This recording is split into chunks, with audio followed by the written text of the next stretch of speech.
plage du Nord.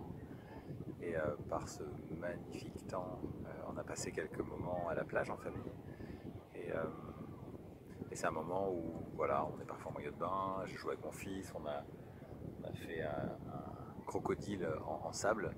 Et c'est vraiment un moment où j'étais amené à me souvenir quand j'étais jeune et à voir que mon corps n'était plus aussi souple, plus aussi résistant quand j'étais à quatre pattes en train d'essayer de gratter le sable ou lorsque je devais courir vers la mer avec lui. Et, euh,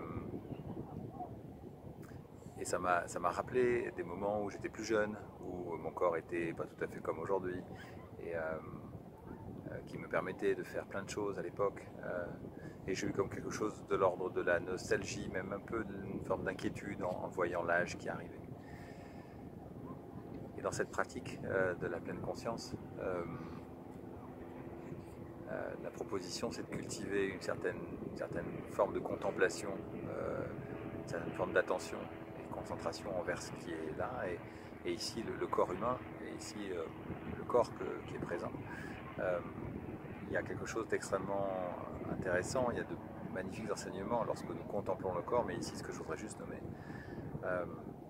c'est le fait que, étant jeune, j'avais comme cette certitude que ce corps était infaillible, que ce corps était indestructible, que ce corps allait de toute façon cicatriser, allait me porter, et que lorsqu'on me disait mais tu sais, profites-en, ça serait peut-être pas tout le temps comme ça, quelque chose me disait en moi, mais non, mais pas moi, les autres oui, mais pas moi, mon corps il est juste, il est infaillible.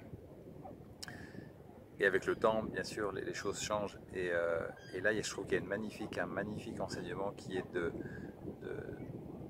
prendre conscience que ce corps n'est pas infaillible, que ce corps aujourd'hui est encore à peu près en bonne santé, que les conditions sont à peu près réunies pour que mon corps soit en bonne santé.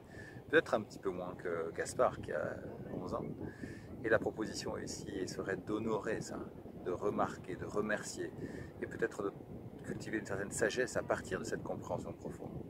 Ce n'est pas être rabat-joie ou dogmatique ou donneur de leçons, mais simplement à partir de cette pleine contemplation, à partir de cette pleine conscience-là, de voir ce que nous pouvons faire et de ce que nous souhaitons faire avec ce corps.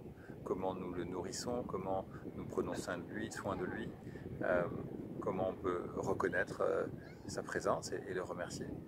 Et peut-être cultiver une plus grande sagesse, une plus grande douceur envers lui, lui qui nous porte encore aujourd'hui, et de voir qu'il est au-delà d'un culte du corps, mais il est au cœur de notre vie et nous pouvons en prendre réellement soin.